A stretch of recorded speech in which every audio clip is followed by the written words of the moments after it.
ሰላም ጤና ይስጥልን ክቡራትና ክቡራን አድማጭ ተመልካቾቻችን እንዴት ናችሁ? ይህ ዋይቤስ ነው። ፕሮግራማችን ደግሞ የሺ ፋሚሊ ነው። በዚህ ፕሮግራም ማህበራዊ ጉዳዮችን እናነሳለን፣ ኢኮኖሚ ጉዳዮችን እናነሳለን፣ እንደዚሁም የተለያዩ ሀሳቦችን እያነሳን እንግዶች እየጋበዝን ቆይታ የምናደርግበት ፕሮግራም ነው።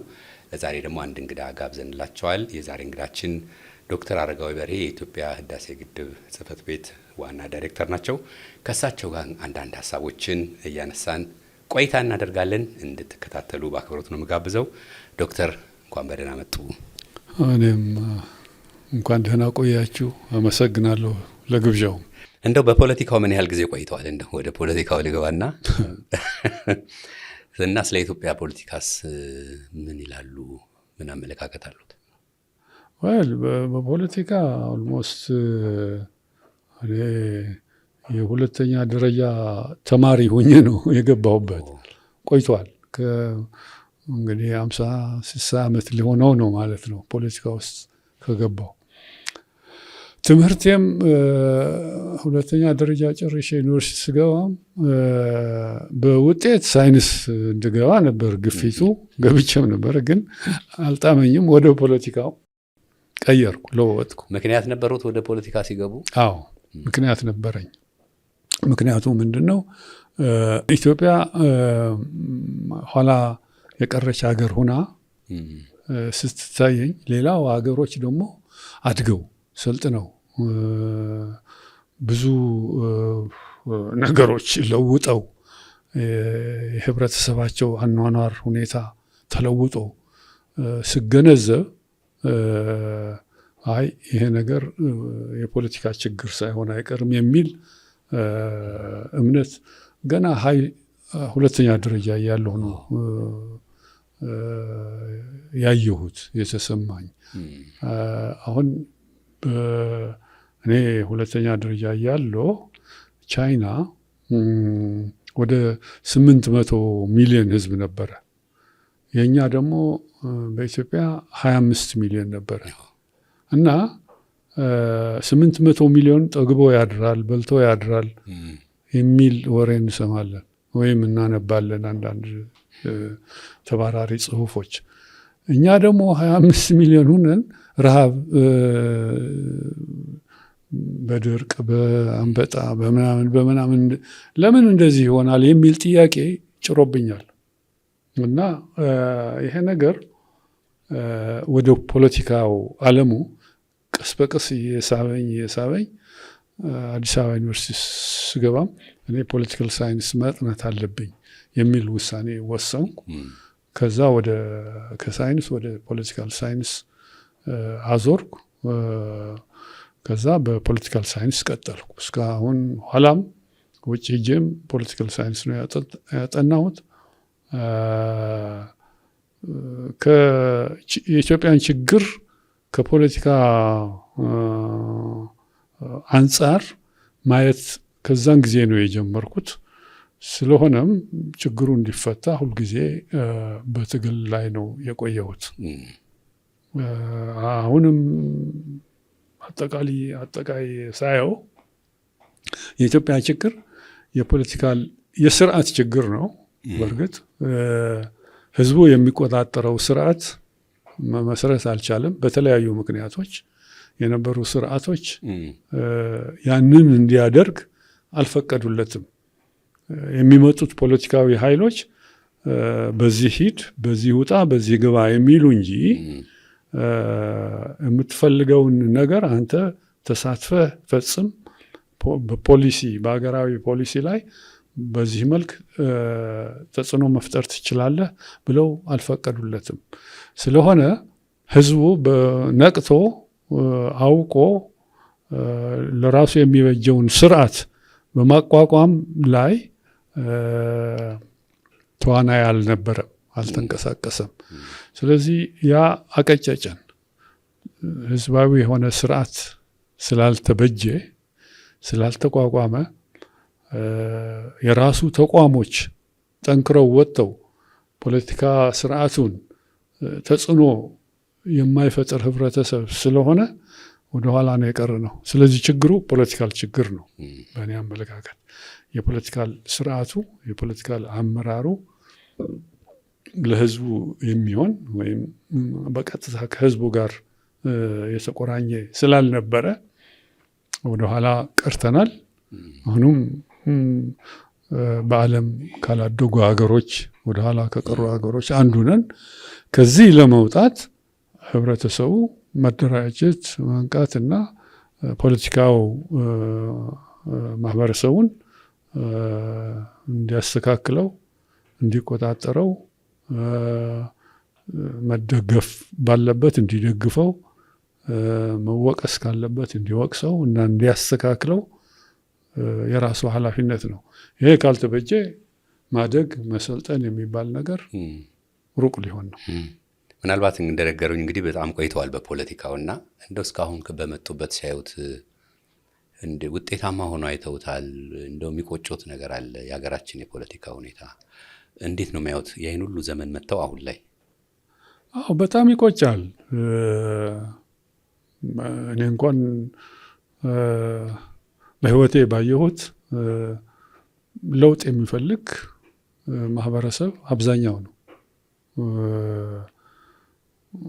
ያው የሀገራችን ማህበረሰብ አብዛኛው በእርሻ ላይ የሚተዳደር ነው። በገጠር ያለ ማህበረሰብ ነው። የሚያረባውም የሚያርሰውም አርብቶ አደሩም አርሶ አደሩም ማለት ነው። ሰራተኛው በጣም ትንሽ ነው በቁጥር ስታየው። የፋብሪካ ሰራተኛው ይሁን ሌላ የቢሮ ሰራተኛ ጥቂት ነው እና አሁን የዛ አብዛኛው ማህበረሰብ አርብቶ አደሩና አርሶ አደሩ ኑሮ ስታየው በጥንት ዘመን ከነበረ አልተለወጠም። ያው አሁንም ማለት ነው። አሁንም ያው ማረሻው ያው ነው። መሳሪያዎቹ ያው ናቸው። ፍየሉን፣ በጉን፣ ግመሉን እየተከተለ መሄድ ነው። ወደ ዘመናዊ እርሻ አልተሸጋገረም። ያው ነው ከጥንት ጀምሮ እንግዲህ ከጥንት 2000-3000 ዓመትም ወደኋላ ብናየው ያው ነው ያለው አብዛኛው። ይህን መለወጥ የግድ ያስፈልጋል። ይህን ለመለወጥ ደግሞ ብዙ ግብአቶች ያስፈልጋሉ። አንደኛ ጠንካራ የህዝብ ፍቅር ያለው ሀገራዊ ፍቅር ያለው መንግስት መኖር ያስፈልጋል። ከዛ ከፍቅር አብሮ ደግሞ የሚሄደው ራዕይ፣ እንዴት ነው ማደግ የሚችለው አንድ ህብረተሰብ ብሎ ራዕይ ያለው። ራዕይ ማሳደግ ደግሞ ከባድ አይመስለኝም። እኔ ከብዙ ሀገሮች ምሳሌ መውሰድ ይቻላል። ከጃፓን መውሰድ ይቻላል፣ ከኮሪያ መውሰድ ይቻላል፣ ከአውሮፓ መውሰድ ይቻላል። ደግ ደጉን ማለት ነው፣ ጥሩ ጥሩውን። አሁን ጃፓን ኋላ ቀር ሀገር ነበረ፣ ግን በኢንዱስትሪ ለማተኮር ብለው ኤሌክትሪክን ማመንጨት ነው የጀመሩት። አፈሩን አቅልጠው ምናምን ስቲል ወይም ብረት ማምረት ጀምረው በብረት ሁሉን ነገር መስራት ጀመሩ። መርከቡ፣ አውሮፕላኑ፣ መኪናው፣ ህንፃው፣ ድልድዩ፣ ግድቡ ምናምኑ በስቲል ቶሎ ማድረግ። ስለዚህ ራዕይም ያስፈልጋል ማለት ነው። ሌሎች ሀገሮችም እንደዚሁ ነው። አሁን ኮሪያ፣ ሳውስ ኮሪያ ብትወስድ ከኛ ወደ ኋላ የቀሩ ነበሩ ከ50 ዓመት በፊት። አሁን ግን ማን ይደርሳል እነሱ ጋር? ስለዚህ ራዕይም አብሮ መምጣት አለበት። እንግዲህ አሁን በዚህ ከተካነ የኛ አሁን የመጣው የለውጥ ስርዓት አይ ቲንክ ህዝቡንም መብቱንም አክብሮ እንዲደራጅ እና በፖለቲካው ምህዳሩ ላይ አስተዋጽኦ እንዲያደርግ እያደረገ ካስተባበረው ቶሎ ማደግ ይቻላል። ኢትዮጵያ ሀብታም ሀገር ነው ማለት የሚገርምህም እሱ ነው። የሚገርመው እሱ ነው። በሰው ብዛት፣ በሰው ኃይል ብዛት፣ በተፈጥሯዊ ሀብት ብዛት፣ በመሬት ስፋት፣ በአየር ተስማሚነት የሚጎድላት ነገር የለም። ምንም የሚጎድለው እነዚህን የጠቀስኩልህ ግብአቶች ማስተባበርና ተናበው ቅኝት መፍጠር ነው። ይህን የሚያደርግ መንግስት ከመጣ ማደግ የአጭር ጊዜ የ10 ዓመት የ20 ዓመት ጉዳይ ሊሆን ነው ማለት ነው።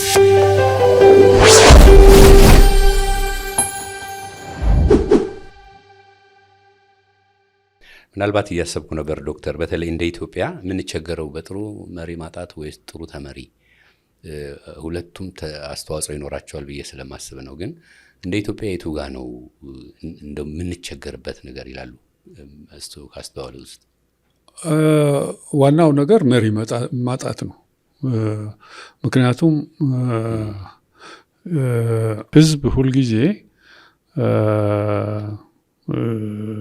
የሚፈልገው ነገር የለመደውን ነው። ገበሬው ከሆነ አርሶ እህል ከቶ አመት ሙሉ ቁጭ ማለት ነው። እዛ በመሃሉ ልጆችን መዳር ማሳደግ ምናምን ያ ነገር እንዳይለወጥ ይፈልጋል። በአጠቃላይ ህብረተሰብ የድሮውን ይዞ መቀጠል ነው የሚፈልገው። ግን ከዛ ውስጥ ባለ ራዕዮች ይፈጠራሉ፣ የሚመሩ ህብረተሰቡን ተጽዕኖ የሚፈጥሩ ይሄ ብቻ በቂ አይደለም፣ ሌላም ማግኘት እንችላለን፣ ወደፊት ማየት እንችላለን ብለው ይፈጠራሉ። እነዚህ መሪዎች ይሄ እንግዲህ ኢንፎርማል መሪዎች ሊሆኑ ይችላሉ።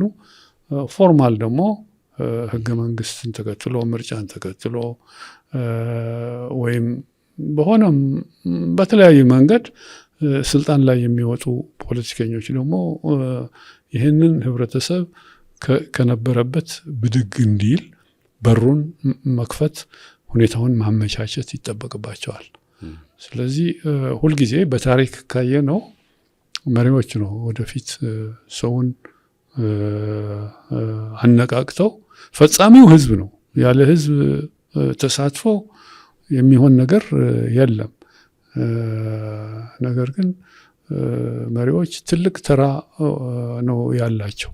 በር በመክፈት አቅጣጫ በማስያዝ ራዕዮችን ወደ ህዝብ እንዲሰርጹ በማድረግ ትልቅ አስተዋጽኦ ነው ያላቸው። ፈጻሚው ግን ህዝብ ነው። ያለ ህዝብ ተሳትፎ አይሆንም። ስለዚህ ግንኙነቱ እዚህ ላይ ያለ ይመስለኛል። የተደራጀ ማህበረሰብ ሁልጊዜ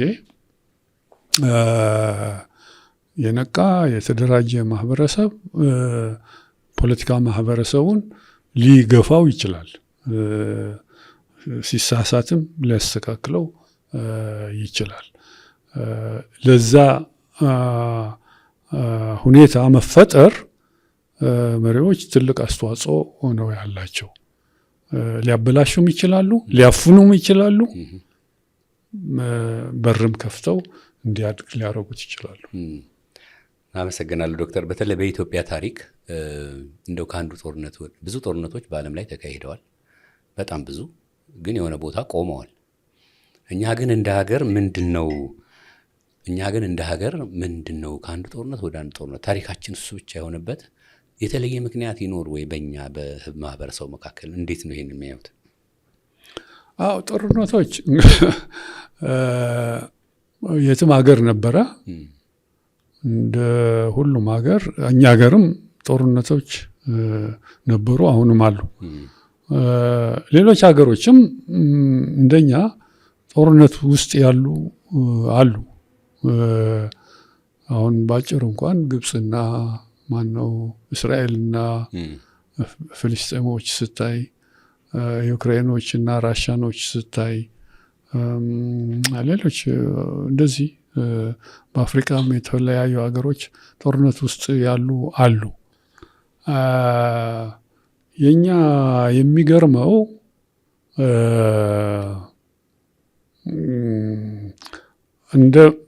እንደ ትልቅ ህዝብ ከጥንት ጀምሮ በህገ መንግስት መመራት የጀመርን ህዝብ ነን። በአክሱም ዘመነ መንግስት ህገ መንግስት ነበረ። እነ ኢዛና የቀረጹት ህገ መንግስት፣ እነ ካሌብ ያሳደጉት ህገ መንግስት ነበረ። ህገ መንግስቱ በጣም አርቆ የሚያስብ ህገ መንግስት ነበረ። አንቀጾቹ ስታያቸውና ስታነባቸው አሁን ካለው ህገ መንግስት አንዳንዱ ቦታ ላይ ሊበልጡ እንጂ ሊያንሱ የማይችሉ ነበሩ። ለምሳሌ በኢዛና ህገ መንግስት ጊዜ የነበረው ህገ መንግስት አንቀጽ 5 ብትመለከት ምን ይላል? እኛ መሪዎች ማንም ሰው ጥፋት ማድረጉን በማስረጃ እስካልተረጋገጠ ድረስ እርምጃ በዛ ሰው ላይ መውሰድ አይገባንም ይላል። ይሄ አሁን ካለው አሁን ከሚኩራሩት ሮማን ሎው ብሪቲሽ ሎው ያሉ ከሚኩራሩት እኛም ህገ መንግስት አለን ብለን ከምንኩራራበት የማያንስ የማንም ሰው መብት የሚያከብር ማንም ሰው ጥፋት መስራቱን በማስረጃ እስካልተረጋገጠ ድረስ ኢኖሰንት ነው ወይም ወንጀለኛ ሊባል አይቻልም ከሚለው ጋር የሚያያዝ ነው። ስለዚህ ይሄ ግን አላደገም። በታሪክ የተፈጠሩ ግጭቶች ይህንን አፈረሱት፣ አፈራረሱት። ከዛ ወደ ጦርነት ገባን። አንዴ የሃይማኖት ጦርነት ይሆናል፣ አንዴ የማህበረሰቦች ግጭት ይሆናል፣ አንዴ የመስፋፋት ጉዳይ ይፈጠራል። የህዝብ ብዛት በአንድ አካባቢ ሲኖር ግፊት ይፈጥርና ወደ ጦርነት ያመራል። ዋናው ኢትዮጵያን ያደቀቃት ግን ለመቶ ምናምን ዓመት የተካሄደው የመሳፍንት ዘመን የሚባለው መሳፍንቶች እርስ በራሳቸው ለስልጣን እየተሻኮቱ ህዝቡን ጦርነት ውስጥ የከተቱበት ዘመን ነበር። ከመቶ ዓመት በላይ ነው ይሄ የነበረው። እሱ ጭራሽ የነበሩ እሴቶች አዳክመዋል፣ አጥፍተዋል። የመንግስት ስርዓት፣ መንግስታዊ ስርዓት የሚለው ነገርን አፈራርሰውት ነበሩ እና ከዚህ የተነሳ ያ ሲያያዝ መጥቶ አሁንም ያንን ለመሻር ለማሻሻል የተደረጉ ጥረቶች አልነበሩም። እንደ አጋጣሚ ሆኖ ንጉሶቹም ይሆኑ ወታደሮቹም ይሆኑ ታጋዮችም ይሆኑ መጥተው ስልጣን ይይዙና ስልጣናቸው ለመጠበቅ ብቻ ነው ትኩረታቸው ያደረጉት። ስልጣን ለመጠበቅ ብቻ ትኩረት ከተደረገ ደግሞ ዲሞክራሲን ማፈን፣ የህዝብ ድምፅን ማፈን አብሮ ነው የሚሄደው። ምክንያቱም ወደ የስልጣን ጥያቄም የስልጣን ግምገማም ስለሚያስከትል ማለት ነው። በዚህ የተነሳ እስካሁን ድረስ እንደምታየው ከጦርነት አልተላቀቅንም። አሁን ያሉ ተፋላሚዎችም ይህንን ነገር ወደኋላ ተመልሰው በሀገራችን ላይ ጦርነት ያደረሰው ችግር አገናዝበው አይ በዚህ መንገድ ይሻለናል፣ በዚህ መንገድ እየመከርን በሰላም እየተወያየን ለውጥ እናምጣ ለማለት አልበቁም። ዶክተር አመሰግናለሁ። የተወያየነው ሀሳብ እንግዲህ ያው ወደ ሀገራዊ ጉዳይም ሄዷል። በተለይ ካለፈው የማንማረው ለምንድን ነው እያልኩ ጠይቃለሁ። ችግሮችን አይተናል፣ በጦርነት ሞክረናል፣ የሰው ህይወት ጠፍቷል። ግን አሁንም እዛ ውስጥ ያለን ነው የሚመስለው እና ካለፈው ማንማርበት ምንድን ነው ምክንያት ይላሉ? በጣም ከባድ ጥያቄ ነው ይሄ ጥያቄ። ለምን ሰው ካለፈው አይማርም የሚለው እንግዲህ ሰፋ ያለ አውድ መታየት ያለበት ይመስለኛል። ፖለቲካ ጉዳይ ያለበት፣ የባህል ጉዳይ ያለበት፣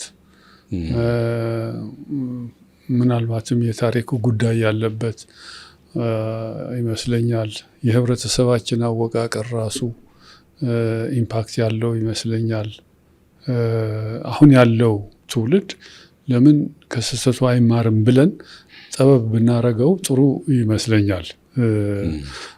ጠቃሚውም እሱ ነው። አሁን ያለው ትውልድ የወደፊት እድሉን እንዲያስተካክልና ለመጪው ትውልድ ማስተላለፍ ያለበት ትምህርት እንዲታይ ለማድረግ ማለት ነው። አንዱ ትልቁ ችግር ፖለቲካዊ ባህላችን ኋላ ቀር ነው፣ አልበለጸገም። ሌሎች ሀገሮች ፖለቲካዊ ባህላቸው አበልጽገዋል። ለምሳሌ አውሮፓውያን ብንወስድ በተለይ ከ18ኛው ክፍለ ዘመን ጀምሮ ብዙ ትግል ነው ያካሄዱት። የሀሳብ ብልጠት ለማሳየት የሀሳብ ሙግት፣ ክርክር አበልጽገዋል። በተለይ ደግሞ ከአንደኛና ሁለተኛ ዓለም ጦርነቶች በኋላ ቁጭ ብለው የጦርነት ጎጂነትን፣ የሀሳብ ልዕልናን ማበልጸግን፣ ይሄ የሀሳብ ልዕልና ደግሞ እንዲሁ በወሬ ብቻ ሳይሆን በተቋም ደረጃ በህገ መንግስት እንዲቀረጽ፣ ህገ መንግስቱንም መመሪያ እንዲሆን ብዙ ታግለው መልክ አስይዘውታል። ያንን ፖለቲካዊ ባህል ከምን ጋር ተያይዘዋል?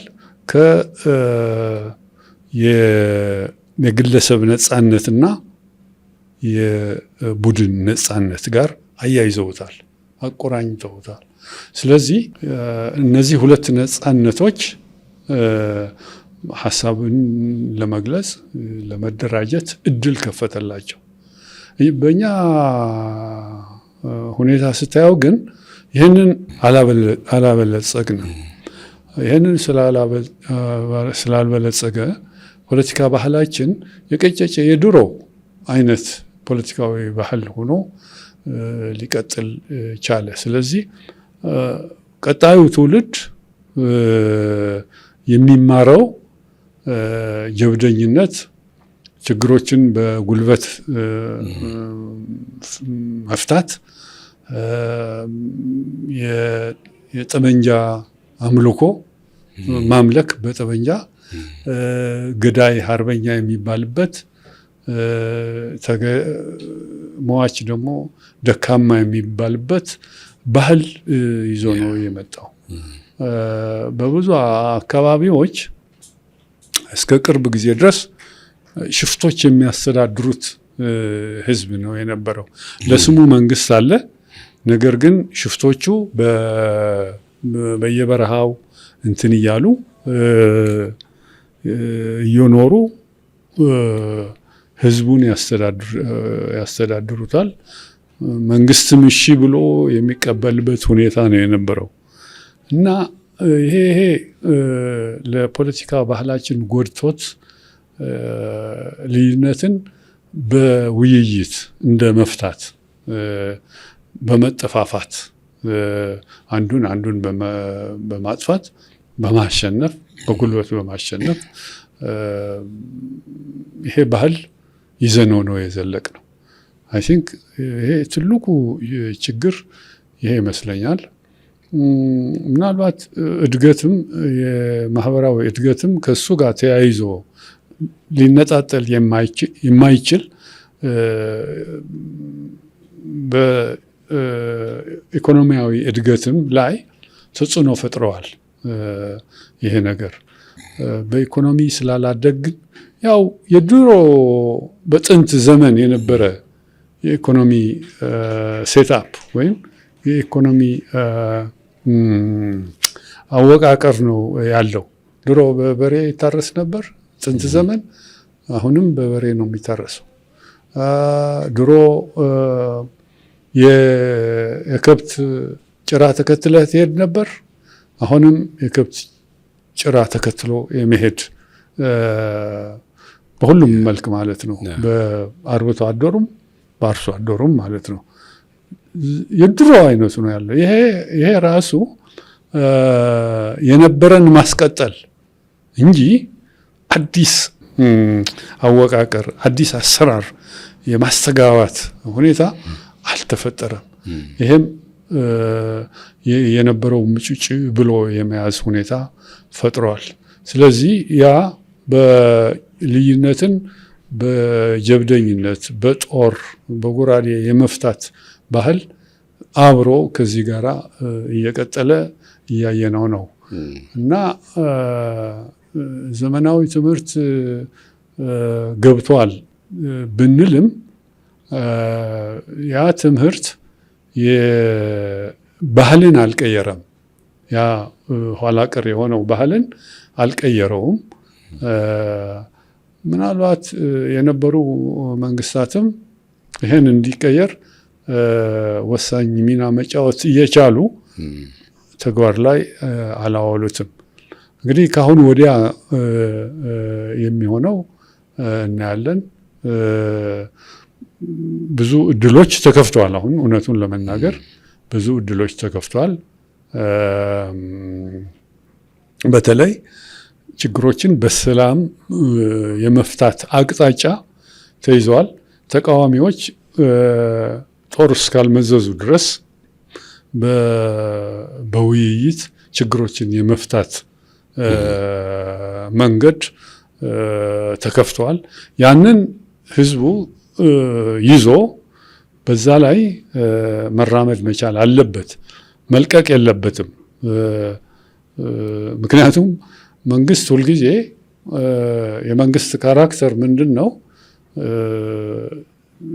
ሰላምና መረጋጋት እንዲኖር ማድረግ ስለሆነ አንዱ ህገ መንግስታዊ ግዴታው ነው በህገ መንግስት። ይህንን ለማስቀጠል ኃይል ይጠቀማል። ብቸኛ ኃይል ተጠቃሚ እሱ ነው በህገ መንግስት። ያንን ኃይል አላግባብ ሊጠቀምበት ይችላል። ህዝቡ ተደራጅቶ መብቱን ለማስጠበቅ ግፊት ካላደረገ። ስለዚህ ፖለቲካዊ ኃይልና ማህበራዊ ወይም ሲቪል ህብረተሰቡ ጎን ለጎን እየተያዩ መሄድ ስላለባቸው ያ አንዱ አንዱን እየደገፈ አንዱ አንዱን እየተቆጣጠረ መሄድ ስላለበት ይህንን ሲቪል ማህበረሰቡ በቸልተኝነት ማየት የለበትም። እየተደራጀ መብቱና ጥቅሙንም እያስጠበቀ መንግስትም የሚመሰረተው ለሱ ጥቅም መሆኑ አውቆ መንግስት ህዝቡ በፈለገው መንገድ እንዲሄድ እያደረገ ተደራጅቶ መንቀሳቀስ ይኖርበታል። ስለዚህ ባጭሩ ለመመለስ ምንድን ነው የሀሳብ ልዕልና፣ ሀሳብን የነቃ ሀሳብ የማይፈራ እንግዲህ ሁልጊዜ የነቃ ሰው ነው፣ የነቃ ማህበረሰብ ነው። ንቃት ከሌለው፣ እውቀት ከሌለው ሀሳብን መቅጸም በሀሳብ መቅጸም ካልቻለ ወደ ጦርነት ነው፣ ወደ ብትር ነው፣ ወደ ዱላ ነው፣ ወደ ስድብ ነው የሚያደላው። ይህንን ታውቆ በሀሳብ ለመበልጸግ ሁሉም ጥረት ማድረግ ያለበት ይመስለኛል። በዚህ ከሆነ ለውጥ ይመጣል። ይህን መንገድ ካልተከተልን ግን እንደ ድሮ በዱላ በስድብ በጎራዴ በጠመንጃ ችግሮችን ለመፍታት እንቀጥላለን ማለት ነው። ይሄ ደግሞ ዞሮ ዞሮ ወደማንወጣው አዘቅት ነው የሚከተል እንደነበረው ማለት ነው። ስለዚህ እዚህ ላይ የሀሳብ ልዕልናን ለማንገስ ሁላችን ጥረት ማድረግ ይጠበቅብናል።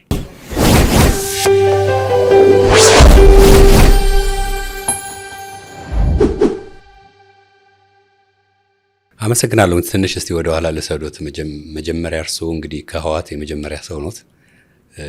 በተለይ ስለ ባህር በር ላነሳ ነው። በዛን ጊዜ ስለ ባህር በር ያላችሁ አመለካከት ምን ነበረ?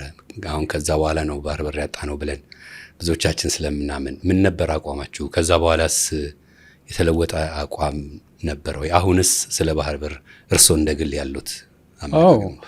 ያኔ ለባህር በር ጥያቄ ደንታ አልነበረንም። እውነቱን ለመናገር ያኔ ጠበብ ያለ የብሔር ትግል ማካሄድ ነው፣ የራስን እድል በራስ መወሰን የሚል። ስለዚህ ትኩረቱ በጣም ጠበብ ያለ በትግራይ ብቻ የተወሰነ ነበረ። በሀገር ደረጃ የማየት ችግሩ ትልቅ ነበረ፣ በጣም ትልቅ ነበረ። ስለዚህ የባህር ጥያቄን እንደ ትልቅ ጥያቄ አድርጎ የማየት የሚባል ነገር አልነበረም። ራሱ የትግራይን የራስ እድል በራስ የመወሰን በሚለው አጀንዳ ላይ ስንኳትት የኤርትራ ጥያቄም እንደዚሁ ራሱን የቻለ ጥያቄ አድርጎ የመውሰድ ነበረ። እንግዲህ ለባህር በር ጥያቄ የሰጠነው ሁኔታ የሰጠነው አቴንሽን ወይም ትኩረት አልነበረም፣ ጭራሽ አልነበረም። ኋላ ይሄ ደግሞ ኋላ ህወሓት አሸንፎ እኔ እንኳን አልነበርኩም፣ አሸንፎ ሲገባ ኦልሬዲ ከዛ በፊት ወጥቻለሁ ከድርጅቱ በተለያዩ ምክንያቶች። ያኔ ሲገባ ጥያቄው ተነስቶ ነበረ። ነገር ግን ለኤርትራ ነጻነት ከሚል ጋር ተያይዞ ለኤርትራ የወገነ ፖለቲካዊ ኃይል ተፈጥሮ ስለነበረ ያንን ጥያቄ ሊያነሳው አልፈለገም። ይህን እንዲነሳ ብዙ ግፊቶች እየተደረጉ የኢትዮጵያ ታሪክን የሚያውቁ ወገኖች ኢንተርናሽናል የሆኑ ዓለም አቀፍ የሆኑ እውቅና ያላቸው ሰዎች ሳይቀሩ እነ ኮፊ አናን ሳይቀሩ ጥያቄው እንዲነሳ ይፈልጉ ነበረ። ግን እነ ቡትሮስ ቃሊ ስልጣኑን የተባበሩት መንግስታት ድርጅት ስልጣን ይዘው ስለነበረ እነሱ ደግሞ ለኤርትራ አድሎ ስለነበራቸው ያንን ጥያቄ ራሱ የነመለስ መንግስት እነመለስ የመሰረቱት መንግስት ጥያቄው እንዲነሳ ስላልፈለገ ከኤርትራ ግንባር ጋር የነበረው ወዳጅነት እንዲቀጥል ስለፈለገ ያንን ጥያቄ ደፍሮ ሊያነሳ አልፈለገም። ስለዚህ እንዳለ ተጠቃሎ ለኤርትራ እንዲሆን ተደረገ። ስለዚህ በእኛ ጊዜ ትኩረት አልሰጠነውም። እኔ በነበርኩበት ጊዜ እስከ 80 ዓመተ ምህረት ድረስ እዛ ነበርኩኝ። እነሱ በ83 ሲገቡ ያ ትኩረት አለመስጠት ብቻ ሳይሆን ጥያቄው ተነስቶ ትኩረት እንዲሰጡት ቢደረግም ትኩረት ሊሰጡት ይቅርና ያንን ጥያቄ የሚያነሳ እንደ ጸረ ኢህአዴግ እየተወሰደ ያሳድዱት ነበረ። ስለዚህ ችግሩ ቀጠለ ማለት ነው። ነገር ግን ችግሩ ይቀጥል እንጂ ተዳፈነ ወይም ጠፋ ማለት አይደለም። ውጭ ሆነንም ያ ጥያቄ እናነሳ ነበር። ኢትዮጵያ ታሪካዊ፣ ህጋዊ፣ ፖለቲካዊ መብት አላት የባህር በር እንዲኖራት። ስለዚህ ከዚህ አንግል ከዚህ ማዕዘን ሊታይ ይችላል፣ ከህግ አንጻር ሊታይ ይችላል። ዓለም አቀፍ ህጎች አሉ። አንድ ትልቅ ሀገር ይህን ያክል ከ100 ሚሊዮን በላይ ህዝብ ያለው ለባህር በር 60 ኪሎ ሜትር የማይበልጥ ቅርበት ያለው የባህር በር እንደሚገባው ዓለም አቀፍ ሕጎች አሉ።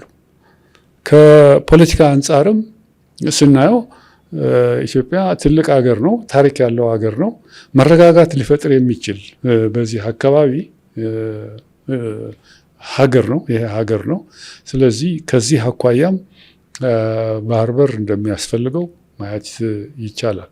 ከታሪክ አንጻር ደግሞ ከመጣን ኢትዮጵያ ያለ ባህር በር የነበረችበት ወቅት በጣም ጣሊያን ኤርትራ ብሎ የሰየመው ክልል እስኪፈጠር ድረስ እንጂ ከዛ በፊት ባህር በር አታውቅም። ባህር በሯ በነ ወራሪዎች ቢመጡም ከጥንት ጀምሮ ወራሪዎች ይመጡ ነበሩ። ግብጾች መጥተዋል፣ ተሸንፈው ተመልሰዋል። ደጓዕለ ኋላም ጉንደት ማለት ነው። ደጓዕለም ኋላ ጣሊያኖች መጥተው ቱርኮች መጥተው ባህር በሩን ሊቆጣጠሩ ሙከራ አድርገዋል። ግን ኢትዮጵያውያን እየታገሉ አሸንፈው ነው የመለሷቸው። አሁን ጦርነት ደጓዕለ እንኳን ብንወስድ ከምጽዋ ከባህር በሩ ወደ 15 ኪሎ ሜትር 20 ኪሎ ሜትር ነው የሚሆነው፣ ቅርብ ነው። እነዚህ ታሪካዊ እውነታዎች ኢትዮጵያ የባህር በር እንደነበራት የሚያረጋግጡ ናቸው። ስለዚህ ባጭሩ ከፖለቲካ አንጻር፣ ከሕግ አንጻር እና ከታሪክ አንጻር ስናየው ኢትዮጵያ የባህር በር ይገባታል። ይህ ደግሞ በሰላማዊ መንገድ እንጂ ወደ ጦርነትም የሚያስገደድ ነገር አይሆንም። በሰላም በሕግ በስምምነትም ማግኘት ይቻላል እኮ። 1000 ኪሎ ሜትር የባህር ወደብ ምንም አልተጠቀሙበትም ወንድሞቻችን እና እህቶቻችን ኤርትራውያን። ዝም ብለው አሸዋ አቅፈው ነው ቁጭ ብለው ያሉ። ስለዚህ አብረን ተስማምተን ብንኖርበት ግን ሁላችንም ለማድረግ እንችላለን። ስለዚህ ከዚህም በኩል ማየቱ ጥሩ ይመስለኛል። ምክንያታቸው ግን ምን ሊሆን ይችላል? ለምሳሌ የባህር በሩን የጋራ እንዳንጠቀም በኤርትራ በኩል ሊሆን ይችላል። እንደው መሰረታዊ ምክንያት ይኖራል የጋራ ተጠቃሚነትን የማንነት ጥያቄ ይመስለኛል። የኛ ነው የሚል የማንነት ጥያቄ። ይሄ ደግሞ ስግብግብነት ነው እንጂ ምንም ልትለው አትችልም። አንደኛ ወደዚህ ዝርዝሮች መግባት ይቻላል። ፕራግማቲክ ከሆኑ ደግሞ ወደ ጥቅም የትኛው ይጠቅመናል ብለው ማየት ከጀመሩ ደግሞ የሚጠቅማቸው ይሄ ነበር። ለሁላችን፣ ለነሱም ለኛም ብንጠቃቀም ጥሩ ነበረ። እነሱ የሚፈልጉትን ከኢትዮጵያ ያገኛሉ፣ እኛ የምንፈልገውንም ከኤርትራ ልናገኝ የምንችልበት መንገድ ከፈጠሩ አብሮ ማደግ ይቻላል። እና ዝም ብሎ ይሄ የኋላ ቀር እልህ ድሮ ስናነሳው የነበረው ፖለቲካል ከልቸሩ ኋላ ቀር ስለሆነ ነው እንጂ አሁን አውሮፓውያንን ስንት ሀገር ተስማምቶ አብሮ ኢኮኖሚክ ኮሚኒቲ ፈጥሮ አሁን ተስማምተው የጋራ ጥቅማቸውን እያከበሩ ለእኛም ተርፈዋል እውነቱን ለመናገር። ስለዚህ እንደሱ የማይሆንበት ምክንያት የለም። አሁን አውሮፓ ከጣሊያን ጀምረ ወይም ከሲሲሊ ጀምረ እስከ ፈረንሳይ ወይም እስከ ኖርዌይ ኦስሎ ድረስ ዝም ብለህ እንደፈለከው ልትመላለስ ትችላለህ። ያለ ቪዛ፣ ያለ ምናምን፣ ያለ ቁጥጥር ትነግዳለህ፣ ትሰራለህ እና እድገቱ ኢኮኖሚክ እድገቱ እየቀጠለ ይሄዳል ሳይቋረጥ። ይሄ ከዚህ መማርም ያስፈልግ ነበረ እና ከዚህ ቢማሩ ጥሩ ይመስለኛል። እርሱ አሁን ምን ፖለቲካ ውስጥ ድርጅት ውስጥ አሉ ወይ? የትግራይ ዲሞክራቲክ ፓርቲ የሚባል አንድ ድርጅት አለ። እዛ ላይ እየታገልኩ ነው ያለሁት። ምክንያቱም ትግራይ ላይ ያለው ችግር በስፋት መታየት ያለበት ችግር ነው። የህወሓት መሪዎች የለመዱትን ስልጣን ከስልጣን ጋር የሚመጣው ጥቅም ላለመልቀቅ ብለው ህዝቡን ችግር ውስጥ ከተዋል። ስለዚህ በዚህ ዲሞክራታይዝ ማድረግ ትግራይን እንደ አንድ ዓላማ ወስደን ካልታገልለት ለውጥ ሊመጣ አይችልም ብለን በትግራይ ስም ህዝቡን የጨቆነውን የህወሓት አመራር ስርዓት ለመታገል ትግራይ ብሎ መታገሉ ይጠቅማል ከሚል ዘይቤ እየታገልን ነው ያለ ነው። ይሄ ትግል በኢትዮጵያ ፖለቲካዊ ሁኔታም ትልቅ እንደምታ አለው። በመሰረቱ ግን የትግራይ ዲሞክራቲክ ፓርቲ ከሌሎች ኢትዮጵያውያን ዲሞክራቶች ጋር በመተባበር አንዲት ዲሞክራሲያዊት ኢትዮጵያ እንደ ስትራቴጂ መመስረት ዓላማ አድርጎ የሚንቀሳቀስ ድርጅት ነው። በቅርቡ የተመሰረተው የአቶ ጌታቸው የስምረት ፓርቲ ስለሱ የሚሉት ነገር አለ? ብዙ ማለት አይቻልም። ምክንያቱም ቅርብ ጊዜ ነው የተመሰረተው። አይ ዶንት ኖ ስንት ሳምንት ይሆናል። በሳምንቶች የሚቆጠር ነው ተመስርቶ የሰማ ነው። ግን እነሱን ለማግኘት ጥረት እያደረግን ነው ያለ ነው። ምክንያቱም ከጅምሩ ተግባብቶና ተስማምቶ በትግራይ ብቻ ሳይሆን በኢትዮጵያም ዲሞክራሲያዊ ስርዓት እንዲጠናከር ጥረት ማድረግ አለብን ብለን ስለምናምን ልናገኛቸው ጥረት እያደረግን ነው ያለ ነው። እነሱም ሊያገኙን እንደሚፈልጉ እንሰማለን። ስለዚህ ቅርብ ጊዜ ተገናኝተን ስለ ጋራ ህዝባችን፣ ስለ ሀገራችን ኢትዮጵያ አብረን እንሰራለን የሚል ተስፋ አለን። ይሄም እናስተላልፈው መልእክትም ካዳመጡት ፍላጎታችን መሆኑ እንዲረዱና በጎ ምላሽ እንዲሰጡ እንጠብቃለን።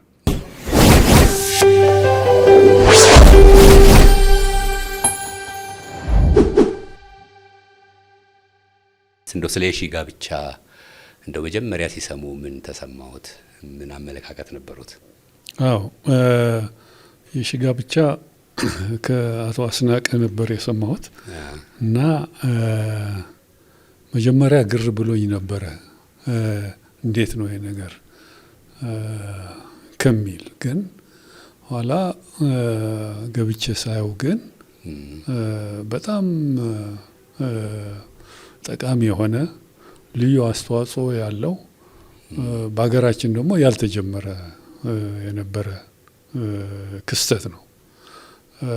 የሺ ጋብቻ ኋላ ሳገናዝበው ብዙ ጠቀሜታ ያለው ነገር ሆኖ ነው ያገኘሁት።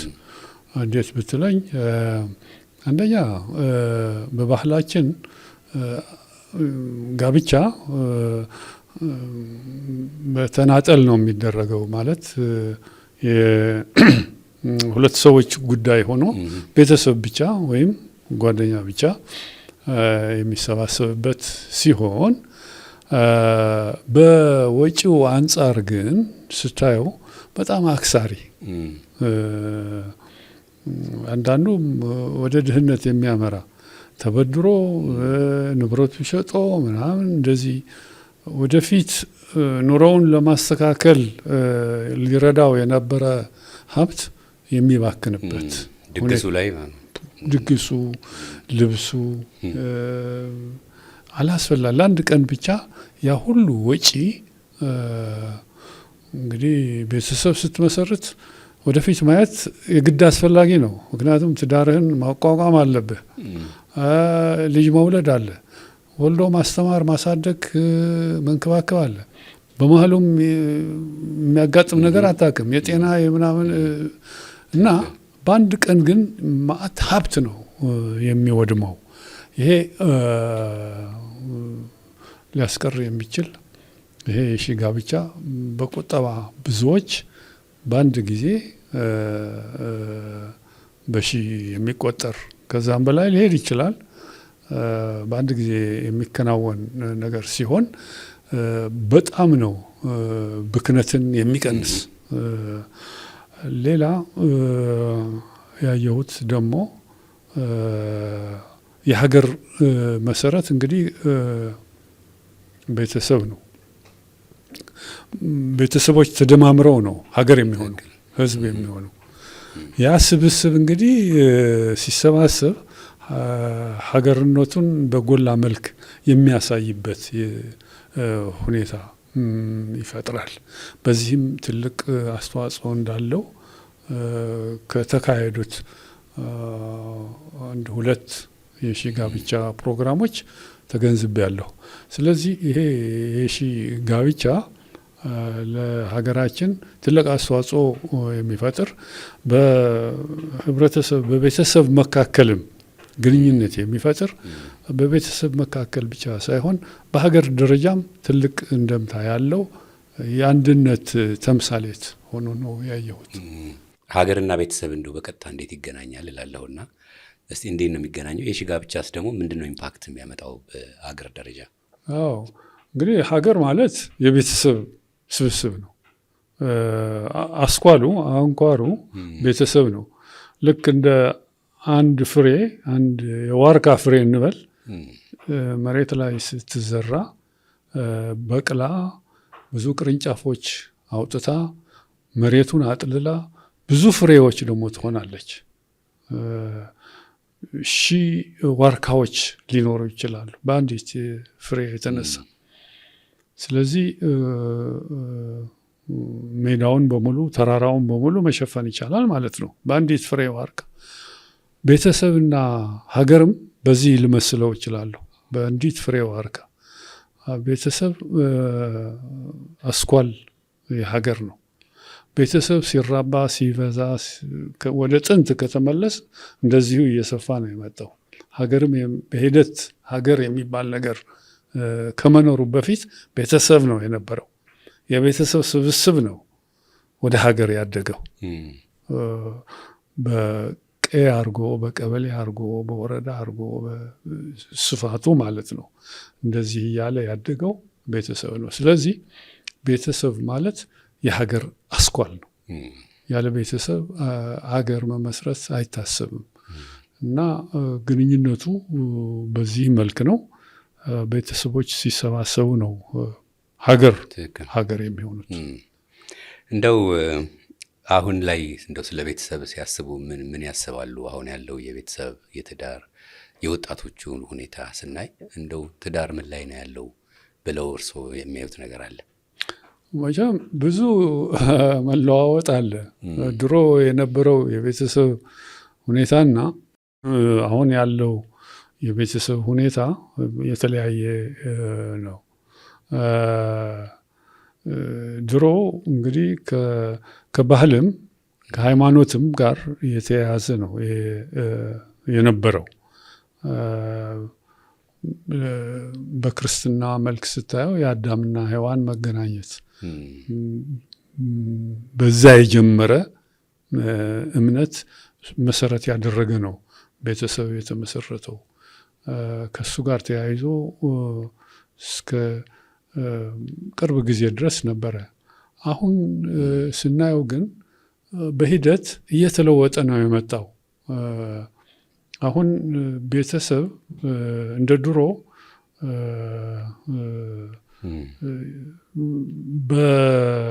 በባህልም በእምነትም የተቆራኘ ቤተሰብም በዙሪያው ያለበት የቤተሰብ ይሁንታ ያገኘ የነበረው አሁን ተቀይሯል። የቤተሰብ ይሁንታ ላልተዋል። ከተዋደዱ ሊጋቡ ይችላሉ የሚል ሁኔታ ነው ያለው። ስለዚህ እንደሱ ከሆነ የቤተሰብ ተጽዕኖ በአንድ ጋብቻ ላይ ይቀንሳል ማለት ነው።